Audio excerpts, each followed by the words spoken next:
The reason that's nice is because if people see you showing up more times, they've seen you 5, 6, 7 times in their life, you've shown up over and over for the last couple of weeks. When they go search for carpet cleaning on Google and they see your name in the list, they're like, oh, I know those guys. I've seen them before. It's the Stanley Steamer effect. If you've ever stayed at home during the day and watched the daytime TV shows like Today Show or anything like that, man, I'll see Stanley Steamer on every single commercial break. It feels like every break is that same commercial and jingle. And it's just like, how much are they spending on these ads? But they do that for a reason, because they want to be top of mind. They want their name to be the first thing they think of when people think of carpet cleaning. And it works so well that people pick up the phone and call independent carpet cleaners and go, is this Stanley Steamer? That happens to people all the time. That's how well their branding works.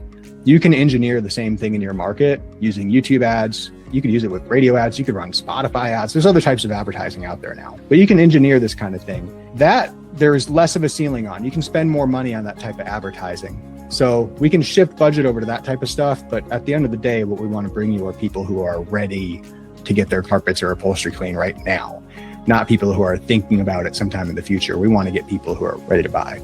Question for you is, when people reach out and request a quote, how does your response to that differ from when you got them on the phone? And because I've seen your videos on that, you ask them a few qualifying questions to give you a little more information before you can actually quote it. So I'm curious, you get an email that comes in, because I'm getting a decent number of requests for quotes. Not as many do the online booking. I don't think I've had any of those in a few months for the online. So I'm not sure if that's really maybe a consideration if I want to keep that, if that's not going to be a thing. We might be able to boost the online bookings a little bit. I'll have to look at your website to see if we're doing the step 1, step 2 thing that we normally do. Okay. But yeah, responding to the lead forms. Really good question. See you, Jamie.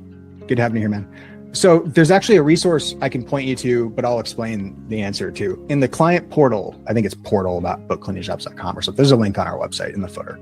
If you go log in there, there's a course called Carpet Cleaning Profits. There's a specific section in that course that's about lead follow-up.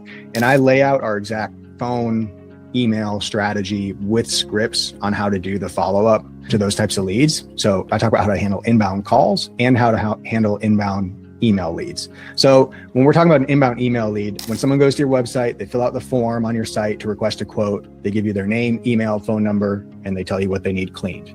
You get an email that says new lead, Mary requested a quote, and then you see that Mary needs 4 rooms, a hall, and a staircase. Here's how I handle that. If I get those types of leads, I treat them exactly the same as if I was getting an inbound phone call. This is a very hot lead. If I can reply to this person and get them a price, get them the information that they need, and get them on my schedule quickly, I'm very likely to book a job. So I will usually pick up the phone and call them right away, as if I just got an inbound call. Now, here's the trick. These people, they didn't call you. They filled out the form. So they're probably not going to answer. A lot of them are not going to answer. That's okay. Not a problem. Leave them a detailed message. Tell them, hey, it's Paul at Journey Carpet Cleaning. I saw that you just filled out the form on our website. You requested 4 rooms, a hallway, and a staircase. Happy to help you out with that. We have a whole home cleaning special that's $297. It includes 4 rooms, a hallway, and a staircase. We do the vacuuming, pre-treatment, cleaning, deodorizing, and we also include a protector with that. If you need pet treatment, we offer that as well. I've got availability on Thursday at 1 o'clock. If you want to get that scheduled for this week, just let me know. You can reach me back at, give her your number. That's it. That's the whole voicemail, right? Basically quote the job, explain what's included, and then give her your availability and hang up. Leave that in the voicemail. Now, go to the email that you got, send the exact same information in an email. If you can do both of those things in under 5 minutes, which is very hard to do when you're out in the field, but once you get folks who are doing the cleanings for you, it's much easier to do. This is all I spent my time doing when I ran my remote carpet cleaning business. I just did the phones and the emails all day. I was on it. Then send the email, exact same thing. With the email and in the voicemail, you can mention this. In the voicemail, mention to her, by the way, if you want to get that schedule, there's a online booking link on our website. You can see our live up-to-date availability right there, and you can schedule it if you like. When you send the quote by email, include that booking link. Give her the price, what's included, tell her when you're available, and then say, and if you want to schedule that online, here's the booking portal right here. It'll increase the number of online bookings you get from those leads. It'll also increase just your overall booking rate from the email leads. Those leads are usually just as good as a phone lead. They're ready to book. They're just communicating in a different format. That's all. And I know a lot of folks who run cleaning businesses struggle with it because like you're not working a desk job. You're not used to emailing all day. It's a pain, right? Texting is easier for a lot of people. But if you can get the email habit going, man, I booked so much work with email, tons of it. That's my follow-up process.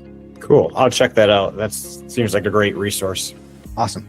Anthony, what's up, man? Sorry, you're on mute. There you go. Now I got it. I do call them a day later. So if I get an email, I email and text. I figured the same thing as Ruben said. They don't want to answer the phone. So I'm like, I'm not going to waste my time calling them. But what I do, and at least for me, this is what I found that it works for me.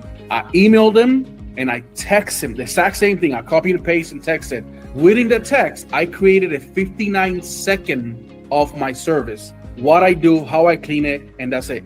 And I send it with that text. And they be like, oh, okay. Whether they respond or not, they know that how I clean carpets. That makes sense? And then if they don't answer within 24 hours, I usually call them or text them. Great system. That works for me, and they appreciate the video. Most likely, I may not close it, but they know that us, Kingsway, Idaho, will deep clean it with the truck mount system. You know what I mean? I'm applauding you right now. Great system. Text messages, it probably works better than the phone call, honestly. Yeah, no, that's killer. Honestly, the biggest difference is speed. It's speed to lead. It's just getting back to them fast. And if you hit them twice, 1-2 punch, 2 different communication methods, then they can't miss your message.